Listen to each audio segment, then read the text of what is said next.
Pupuh Tikat Sinom pada syair 17-18. Santri yang berperilaku seperti lintah, tidak memiliki mata dan telinga, asalkan mencium bau amis dihisap hingga perutnya menggelembung, tidak tahu kalau itu darah, baunya amis dan arus padanan kata amis. Dikira madu, jika sudah kenyang meminum darah, meringkuk tak keluar-keluar lagi hingga setahun. Pada akhirnya salah terima, tidak memahami intisari, malah berbuat dosa tanpa disadari. Menuruti kata-kata kitab begitu saja, menuruti dalil tanpa tahu makna sesungguhnya. Hanya dibuat untuk memperoleh keuntungan duniawi. Tersilap dengan keduniawian, dibuat untuk memenuhi nikmatnya rasa lidah, dibuat untuk memenuhi nikmatnya rasa bersenggama. Makna sejati ilmu tidak dirasakan. Gatoloco tajam mengingatkan bahwasanya manusia-manusia yang terjebak keberagaman kulit seperti yang tengah berdialog dengannya, tak ubahnya bagaikan lintah semata. Yang tak memiliki mata dan tak memiliki telinga, pekerjaan mereka hanya menghisap darah sesama. Pekerjaan mereka hanya membuat harmonisasi kehidupan timpang.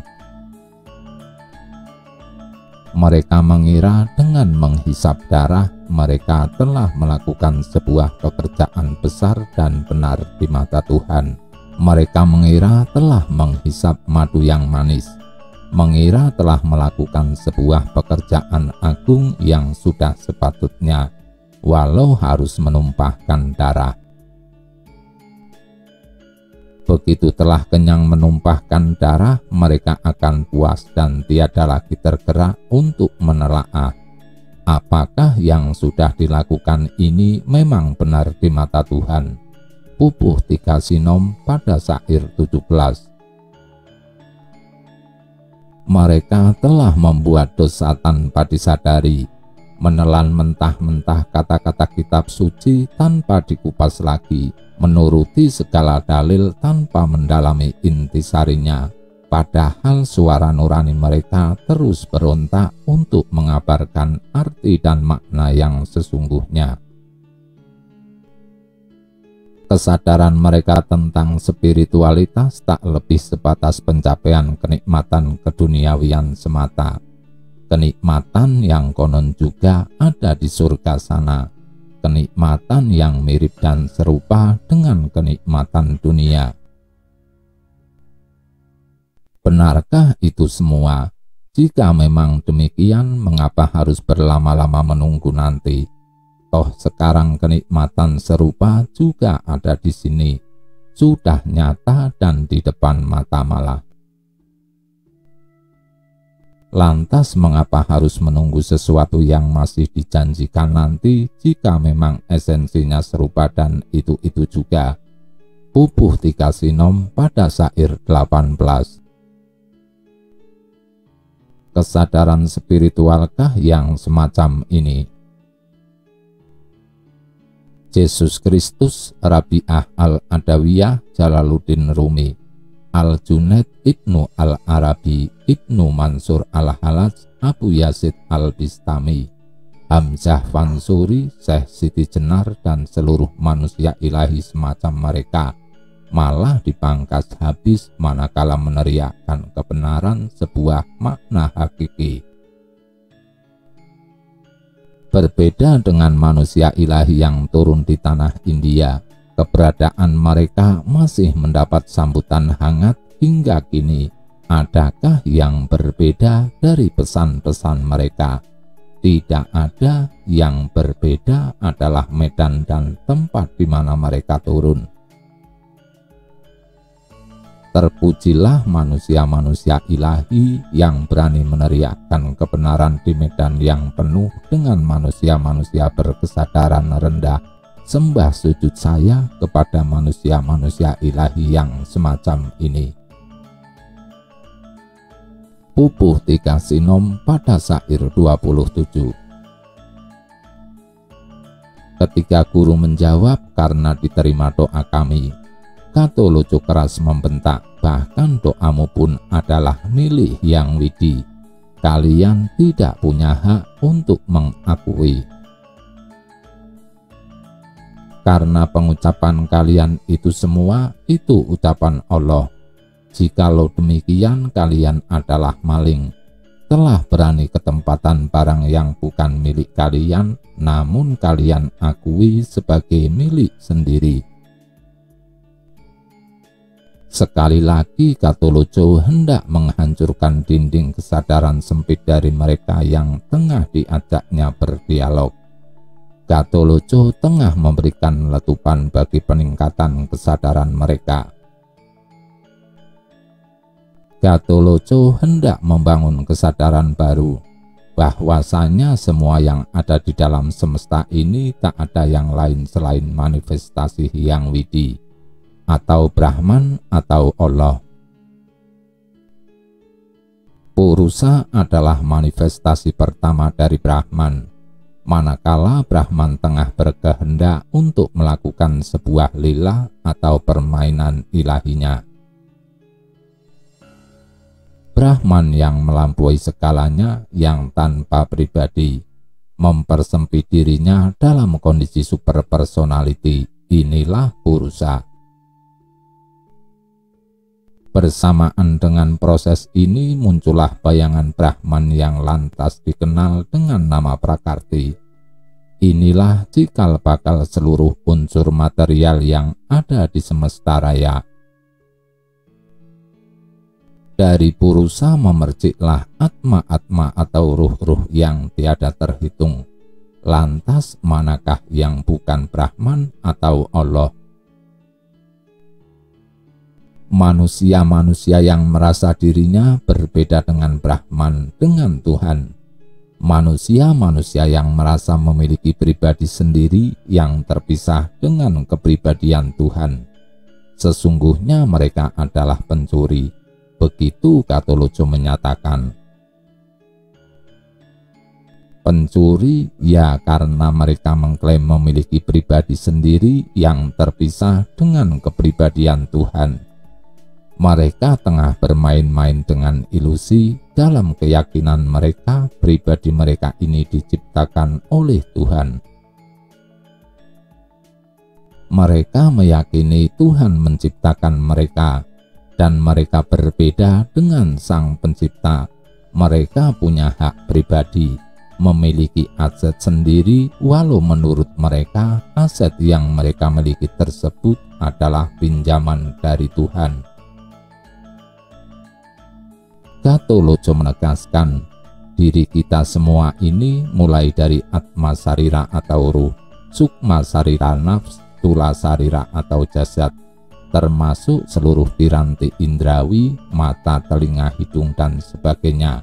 Berikut fungsi-fungsi indrawi penglihatan, pendengaran, ucapan, dan sebagainya adalah manifestasi Tuhan. Bukan sesuatu yang terpisah darinya. Ini semua bukan milik otonom seorang makhluk ciptaan yang disebut manusia. Jika manusia mengklaim ini mataku, ini telingaku, ini badanku, ini penglihatanku, ini pendengaranku, ini ucapanku, dan sebagainya, jelas mereka telah melakukan klaim palsu. Dan orang yang mengakui sesuatu yang bukan miliknya jelas adalah seorang pencuri. Bagaimana dia bisa mengakui ini milik saya, jika sosok saya itu sendiri sesungguhnya tidak ada? Jika sosok saya itu sendiri sebenarnya adalah bagian Tuhan juga. Terngiangkah Anda dengan kata-kata Siddhartha Buddha Gautama tentang anatta? Tanpa aku, tanpa saya, kosong. Dalam pupuh 3 sinom syair 27 di atas bagian akhir, Katoloco berkata keras. Katoloco asru nyentak, pujimu pujining Widi, sira ora duweni marang pangucap sadarum, iku ucaping Allah, yen mangkono sira maling, wani-wani kadunungan barang gelap. Gatoloco keras membentak, bahkan doamu pun adalah milik Hyang Widi. Kalian tidak punya hak untuk mengakui, karena pengucapan kalian itu semua itu ucapan Allah. Jikalau demikian kalian adalah maling, telah berani ketempatan barang yang bukan milik kalian, namun kalian akui sebagai milik sendiri. Coba renungkan sekali lagi. Pupuh 3 Sinom pada syair 29-31. Segala perintah kulaksanakan, jika tak menurut pasti kudera. Sebab kalian telah salah, patut dipersalahkan karena maling. Itu semua milikku. Kalian pakai dengan tidak benar, sekarang kembalikan. Dulu hilang di kala zaman gaib, aku simpan di tengah-tengah jagat. Saksinya adalah si wujud, makna wujud dari segala intisari makna kitab suci. Bukti dari keteledoran kalian memakai barangku dengan tidak benar telah dicatat oleh siang dan malam. Aku cari-cari tak ketemu, sekarang tengah aku jumpai. Ternyata kalian yang menyimpannya. Para santri yang tidak benar, jika tidak kalian kembalikan, aku laporkan polisi atau hukum alam. Tak urung akan naik perkara di pengadilan semesta. Pasti akan menerima hukuman jika malam tidur di dalam penjara, terkurung dalam kegelapan batin sehingga gelisah. Jika siang kerja paksa, sengsara di tengah panasnya dualitas duniawi. Tiap malam dikandangkan terus terjerat dalam kegelapan batin. Berbeda dengan aku. Selama aku hidup, sebelum bertindak untuk memenuhi keinginanku, kasar maupun halus, pasti aku pikirkan terlebih dahulu. Ilusi manusia layak dihancurkan, walaupun ilusi itu juga manifestasi Brahman. Tapi jelas segala macam ilusi, kebodohan awidya, ketidakmurnian, keangkuhan, keserakahan, dan semua yang menelikung kesadaran sejati Atma adalah manifestasi Brahman dalam level rendah. Semua ketidakmurnian muncul dari prakarti, dan prakarti hanyalah bayangan Brahman, dan sebuah bayangan bukanlah yang sejati. Sebuah bayangan hanyalah ilusi atau maya. Sekali lagi saya tegaskan, segala macam ketidakmurnian adalah berasal dari prakarti, dan prakarti adalah manifestasi Brahman dalam level bawah. Jadi jangan hantam rata dengan menyatakan baik dan buruk itu seimbang, hitam dan putih itu selevel, tidak. Baik dan buruk, hitam dan putih memang sama-sama perwujudan Brahman. Memang ada dalam satu kesatuan tunggal, tapi dalam jenjang yang berbeda. Dalam Bhagavad Gita jelas Sri Krishna menyatakan,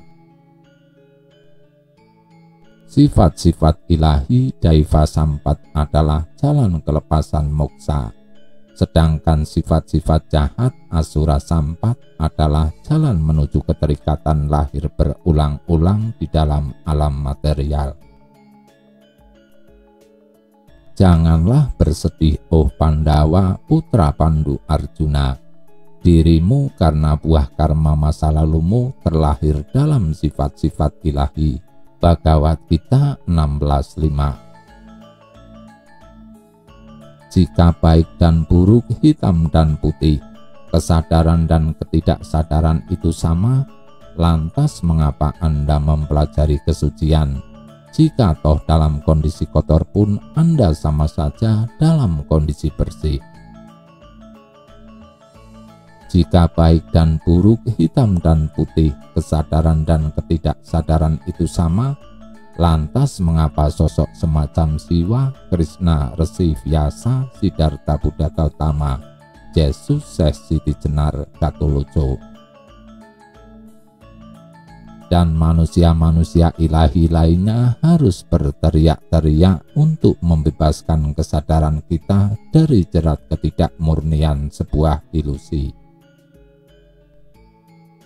Jangan bermain-main dengan kata-kata, Anda akan terjebak sendiri. Pada ujungnya Anda sendiri yang akan kebingungan untuk menentukan sikap dalam menyikapi realita kehidupan ini.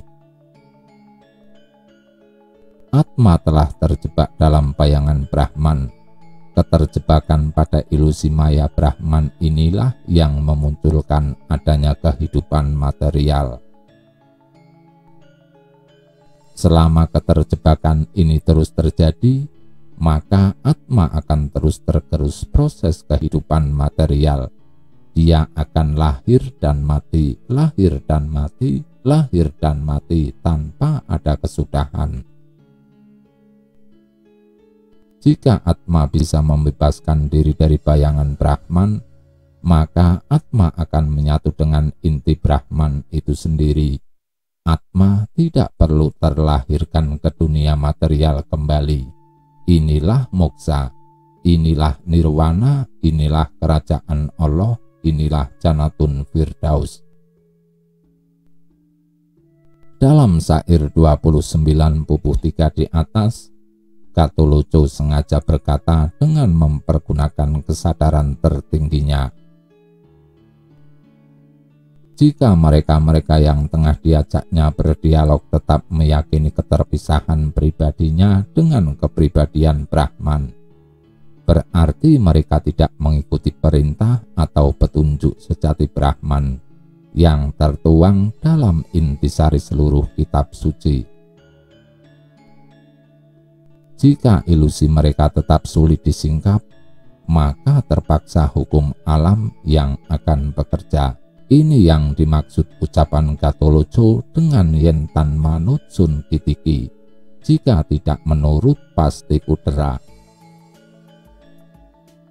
Karena selain berilusi memiliki aset badan sendiri, mereka juga telah mempergunakan seluruh barang klaim palsu tersebut di jalan ketidakmurnian.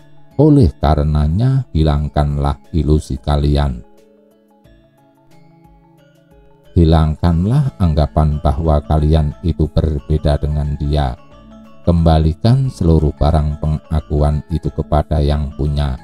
Kembalikan kesadaran kalian dari mengklaim memiliki aset sendiri menjadi semua ini adalah Brahman semata. Dalam syair 31/3 bagian terakhir, Gatot menurunkan kembali kesadarannya. Beda kelawan mami, salawase ngong tumuwuh sadurunge tumindak ingkang daya sejo mami akal alus kasar lembut ingsun nalar. Berbeda dengan aku selama aku hidup. Sebelum bertindak untuk memenuhi keinginanku kasar maupun halus, pasti aku pikirkan terlebih dahulu. Ketika guru begitu mendengarnya, keras membentak sembari menuding, "Gatot, kamu gila." Gatot menjawab, "Aku memang gila. Jika bertemu orang sepertimu, aku takut ketularan, tidak memiliki mata dan telinga. Pengetahuan kalian hanya melulu berkisar tentang jagat fitrah saja." Ketika guru semua dengan hati panas menyahuti, "Nyata kamu anak jalang." Gatot menjawab seenaknya, "Ucapanmu benar tidak keliru. Bapak, ibu, kakek, dan buyutku semua terkena mati. Jika sudah sampai pada saatnya mati, pasti pulang ke asalnya semua menghilang." Inilah sikap bijak seorang yang tercerahkan. Manakala dia dihina, maka dia akan merespon dan memaknai hinaan itu dengan makna positif. Gatolojo dicaci sebagai anak jalang, tapi Gatolojo seolah tak mendengar kata jalang, tapi malah mendengar kata hilang. Contohlah sikap seperti ini. Kukira mungkin kalian lahir dari arca besi, berwujud tapi tanpa nyawa, karena terlihat kalian tidak mempunyai budi atau kesadaran. Kiai Guru menjawab dengan mengumpat turuk biangmu, dasar terlahir dari vagina. Gatolojo berkata, sangat berterima kasih aku karena kalian bertiga mengumpati aku dan ibuku. Kalian telah berani menunjukkan dari mana aku telah terlahirkan. Akan tetapi aku sendiri tidak yakin pasti. Apakah benar aku terlahirkan dari vagina? Hanya yang aku jadikan pegangan kesaksian tetangga kiri kanan. Berikut bapak dan ibu yang mengakui telah memperanakkan aku. Keduanya aku junjung tinggi. Akan tetapi di dalam hati sesungguhnya aku tidak berani bersumpah telah terlahir dari sebuah vagina. Mungkin hanya bapak dan ibuku yang mengetahui dengan pasti dari mana aku terlahirkan. Akan tetapi sekarang kalian yang baru bertemu denganku saat ini saja telah berani menyatakan bahwa aku terlahir dari vagina ibu. Jika memang benar kalian tahu pasti di manakah rumah ibuku, lantas siapakah namanya serta seberapa ukuran milik vagina ibuku? Jika tidak bisa menjawab, nyata kalian telah bersaksi palsu. Ketahuilah sesungguhnya aku tidak ragu bahwa wujud atmaku ini berwujud dengan sendirinya, bukan dilahirkan oleh vagina.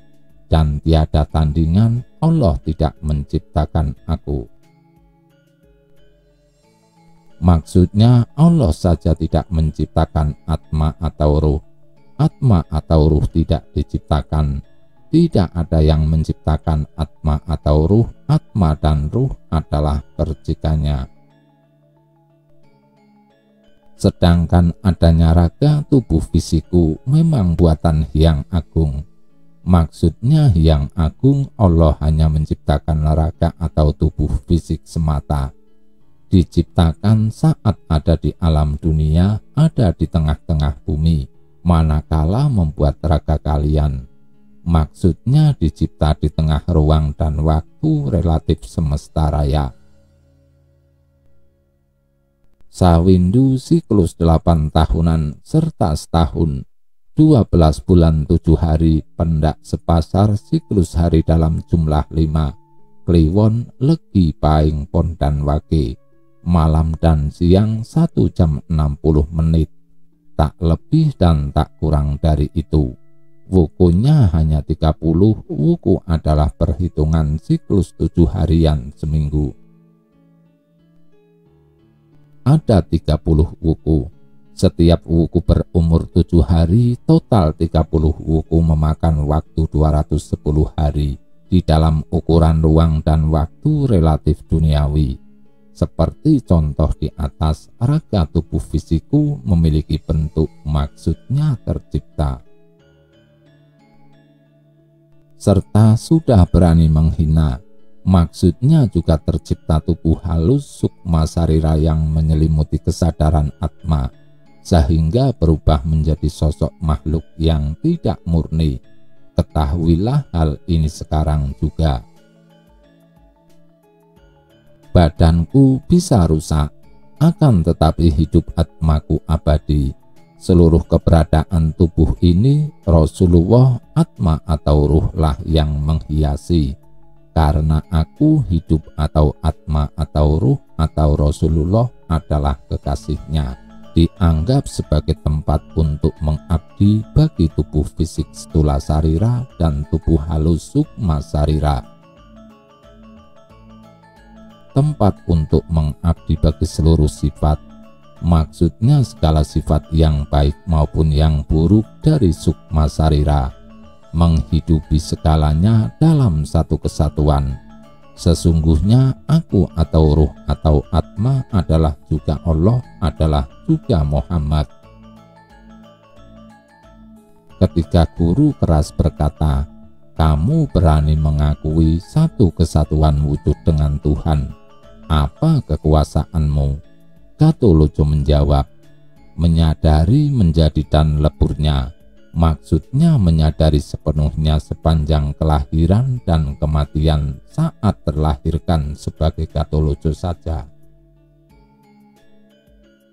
Dengan izin dan kehendak yang maha suci, aku sendiri tak berkuasa apa-apa.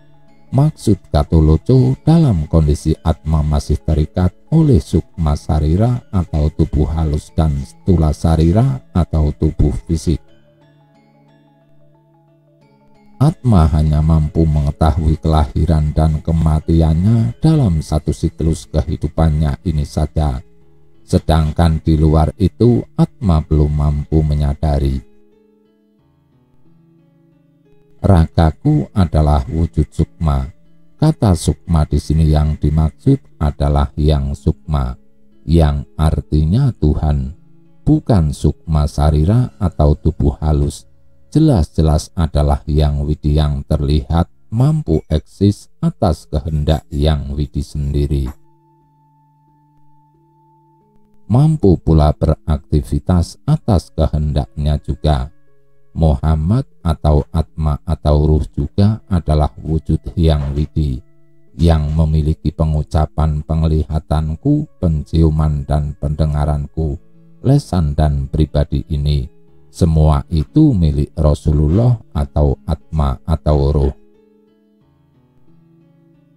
Maksudnya baik raga atau stula sarira hingga atma dalam bahasa Gatholoco adalah Muhammad atau Rasulullah. Semua adalah perwujudan yang sukma atau yang widi atau Tuhan. Atma ini tiada beda dengan yang widi. Maka tepatlah jika dinyatakan seluruh pengucapan, penglihatan, penciuman, pendengaran dan sebagainya sesungguhnya adalah milik atma. Aku ini tidak memiliki apa-apa. Hanya perasaan merasa memiliki saja yang menjadi milikku. Itu saja jika mendapatkan kasih dari Hyang Widi. Jika tak mendapatkan kasih Hyang Widi, milikku hanyalah sepi. Arti kata sepi adalah kosong, tidak ada apa-apa, bagaikan aku saat belum menjadi, tetap kosong tak mengetahui apa-apa. Maksudnya wujud manusia ini sesungguhnya adalah perwujudan Tuhan juga. Manusia itu tidak ada, yang ada hanya perasaan merasa ada dan memiliki pribadi yang terpisah dengan Tuhan. Jika ilusi merasa ada dan merasa memiliki pribadi yang terpisah dengan Tuhan ini tersingkap, maka yang ada hanyalah kosong. Kosong itulah keabadian dan kebahagiaan milik kita dulu. Kosong itulah Tuhan. Abdul Jabbar lantas berkata, kamu mengakui wujudmu adalah wujud yang sukma, padahal ragamu itu bisa terkena rusak dan celaka, tidak utuh abadi selamanya. Gatholoco berkata, yang bisa rusak itu badan yang berasal dari bumi. Kata bumi hanya mewakili segala unsur alam semesta yang terselimuti wujudku, Atma dan Tuhan atau Brahman. Aku yang maha mulia, tak bisa rusak dan celaka, yang langgeng dan sesungguhnya surga mulia, Jannatun Firdus, moksa nirwana kerajaan Allah itu sendiri. Kiai Guru menyaut, jikalau demikian kamu ini mengetahui takdir yang agung yang belum terjadi. Gatholoco menjawab, bahkan aku bisa membuat takdir yang bakal terjadi pada diriku. telah aku tetapkan sendiri pada saat ini hari ini. Duduk bertemu dengan kalian semua, nanti aku akan membuat takdir lagi yang belum terjadi untuk hari esok dan kelak. Harus hati-hati dalam membuatnya, sehingga tidak kurang dan tidak lebih, tetap dalam keseimbangan. Jika salah bisa merusak kitab sastra angka, Gatholoco sebenarnya hendak menjelaskan tentang hukum sebab akibat, di mana takdir itu yang membuat adalah kita sendiri. Jika sampai merusak gulungan kitab, maksudnya melakukan perbuatan buruk, sehingga merangkai takdir buruk pula bagi diri kita. Itu sangat kutakutkan. Takut jika sampai dimarahi oleh juru tulis, maksudnya alam semesta yang merekam dan mencatat segala perbuatan dan aktivitas kita. Makanya aku hati-hati membuat takdir, jangan sampai keliru. Kiai Guru berkata, yang belum kamu jalani, untung dan celakamu besok bagaimana? Di manakah kuburmu? Gatholoco menjawab, kuburku telah aku bawa. Setiap saat dalam kehidupanku, serta aku tahu pada batas usiaku. Jika sudah dekat ajal dalam 12 hari, baru memilih jam dan saatnya. Gatholoco berkata benar, manusia yang kesadarannya tinggi mampu memilih hari, jam, dan saat kematiannya sendiri. Membuat takdir itu takdir untuk diriku sendiri. Sangat sulit membuat yang seimbang. Maksudnya membuat takdir yang menghasilkan keseimbangan, sehingga menunjang lepas dari dualitas duniawi. Sangat sulit mencari takdir yang menunjang pelampian dualitas tersebut. Lebih baik setiap hari dalam membuat takdir dibuat dalam keadaan pikiran yang bahagia atau pikiran positif, sehingga hasilnya kelak tidak akan lebih dan kurang atau seimbang, tidak membuat kesukaran dalam proses evolusi atma, dan tidak membuat ingkar janji mengingkari tujuan hidup yang sejati, yaitu menyatu dengan sumber abadi semesta. Kiai Abdul Jabar berkata, bagaimana dengan ketetapan Hyang Widi yang belum terlaksana? Gatholoco menyaut, itu ketetapan Hyang Widi, bukan ketetapan dari atmaku. Allahku setiap hari membuat ketetapan bagiku, menuruti kepada semua kehendakku. Di sini jelas harus dibedakan mana takdir yang dibuat oleh manusia untuk dirinya sendiri melalui pikiran, perkataan, dan perbuatannya, dengan takdir jalannya siklus semesta raya. Jelas takdir bagi diri sendiri kitalah yang membuat, tapi takdir jalannya siklus semesta raya, manusia tidak bisa membuatnya.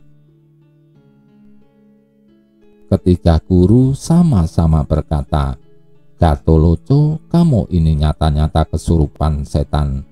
Gatholoco menjawab, benar, memang tidak salah. Saat aku belum lahir di dalam alam yang samar hingga pada zaman aku lahir kembali sekarang, setanku belum bisa aku pisahkan dari diriku. Setan itu berasal dari air putih sperma. Bibit semua manusia wujudnya pertama kali berwarna putih. Maka ketahuilah itulah asalku, berasal dari orang tua laki-laki, hingga aku harus lebur atau moksa. Maka setan akan tetap ada di dalam diriku. Sesungguhnya aku, tubuh fisik ini beserta setannya, berasal dari kama peta atau sperma berwarna putih.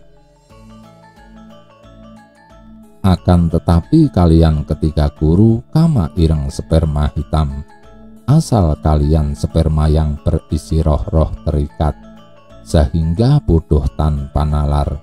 Abdul Manaf atau Abdul Manaf begitu mendengar, berkata kepada Ahmad Ngarib atau Ahmad Arif serta kepada Abdul Jabar, jika kalian setuju, kita bunuh saja orang ini.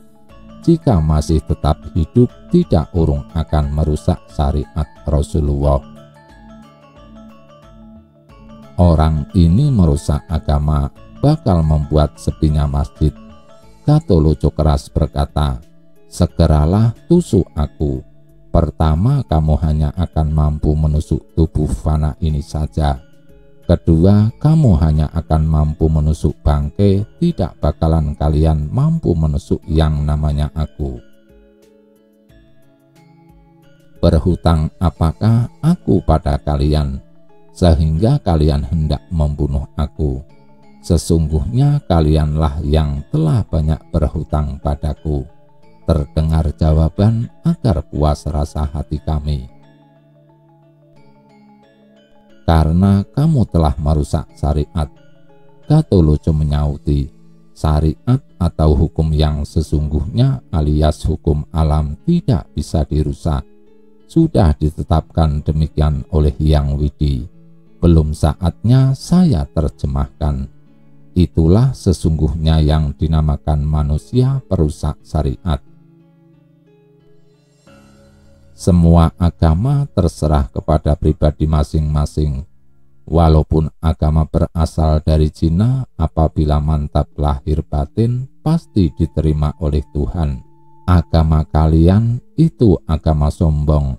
Agamaku yang suci, inilah yang disebut agama rasa. Maksud dari agama rasa mengamati rasa hati, rasa badan dan rasa lidah. Itu semua aku amati, rasa manis, gurih, pedas, asin, sepat, kecut, pahit dan getir semuanya. Gatoloco tengah menguraikan meditasi vipassana, yaitu melatih kesadaran agar senantiasa awas dengan segala gejolak pikiran dan segala sensasi tubuh. Sedangkan kalian agama apakah? Mereka menjawab, agamaku agama Rasulullah. Gatoloco keras menyauti, pantas kalian tanpa budi kesadaran, tidak bisa mengamati rasa diri, mengamati asal-usul rasa yang sepi dari segala rasa. Makanya kalian bingung. Mendengar kata-kata itu ketika guru segera pergi tanpa pamit. Seluruh yang bersama mereka menggerutu sepanjang jalan.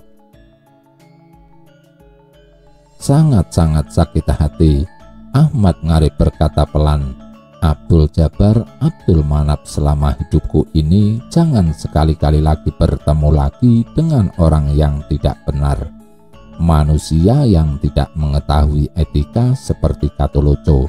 Bahkan di dalam mimpi sekalipun jika bertemu, aku akan menghindar, tidak sudi bertemu.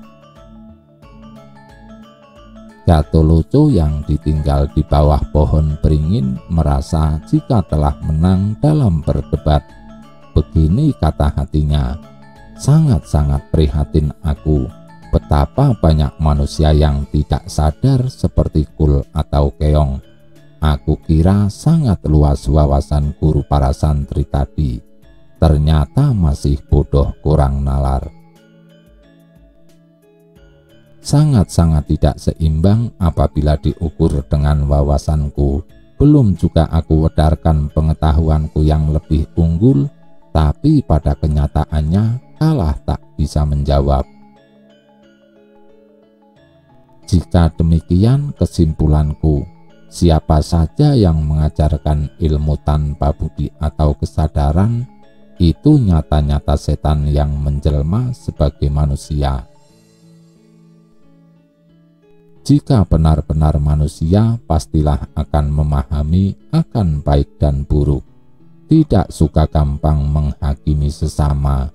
Oleh karenanya harus ingat kepada Yang Maha Pemberi, yang memberikan kemuliaan hidup. Carilah Dia hingga ketemu.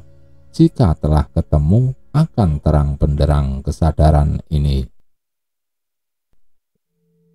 Terang itu hidup sedangkan gelap itu mati. Manusia yang mempunyai kesadaran itulah manusia sejati. Manusia yang unggul melampaui yang kasar dan halus dualitas duniawi, tidak seperti ketika guru tadi. Sangat-sangat bodoh, sempit wawasan, gelap kesadarannya. Gatholoco segera beranjak, melantunkan tembang sepanjang jalan. Kerbau berwarna merah keputihan, sapi maksudnya. Sapisan sekali lagi bertemu binatang bibis yang hidup di atas pasir, binatang undur-undur. Tidak akan mundur jika harus berdebat lagi. Mangga besar dengan baunya yang harum, mangga kueni. Binatang kawuk yang berganti rupa, binatang selira. Lebih baik aku ngenteni atau menanti sembari ura-ura atau berdendang.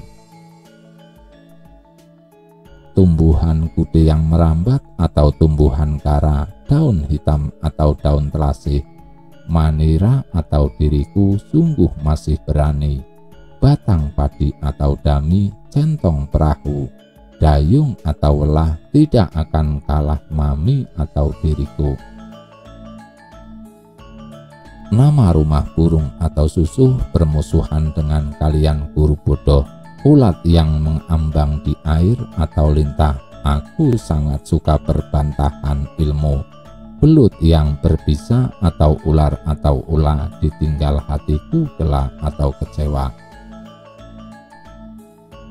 Mendung berwarna putih atau megah, kunyit merah atau temu. Semoga bertemu lagi, pinggir kemben yang dirias, lantas pada kemana semua. Kayu yang dibuat seperti wujud manusia atau golekan, apa mau golek atau mencari guru terkenal. Cairan manis di atas pohon atau madu hendak diadu dengan aku. Cangkulnya rambut atau alat cukur, malah syukur jika memang begitu. Jangkrik bertubuh besar berumah di kebun atau binatang gangsir. Diriku tidak akan kumingsir atau mundur. Anak kambing atau cempe, sakkarepe atau semaunya aku layani. Mahkota, tempat nasi atau wengku, mau mengajak apa siriku atau dirimu. Burung puter yang suka dipelihara atau burung merpati atau dara, sehingga sirah menghinaku, buah kentang yang merambat atau ketela, walaupun wajahku ala atau jelek. Biawak yang suka di air atau binatang selira, perkara tentang berdebat ilmu, bulu punggungnya burung, segala nalar atau pengetahuan aku tidak takut. Pasti lebih pintar aku daripada kalian para guru. Kaca untuk mata, kacamata atau tesma. Ora jamak tidak lumrah sudah melampaui batas penghinaan kalian. Buah nangka yang gampang terbelah jika kalian mencari saraya atau cara. Daun kemaduh bergerigi atau rawe, jangan suwe atau lama, aku nantikan. Guru mana yang kamu andalkan, walaupun tersohor dan pintar, aku berani menandingi, melayani berbantah ilmu. Tidak akan aku mundur karena ini semua kehendak yang widi. Diriku hanya sekedar menjalani. Gatholoco suka di hati, berdendang sembari berjalan pelan hanya sendirian saja. Sampai di sebuah tempat lantas mampir, masuk ke dalam tempat madat dan duduk. Mengambil candu yang dibawa, segelintir langsung dimakan. Merasuk badan menyegarkan, terasa gatal tangannya menggaruk tubuh.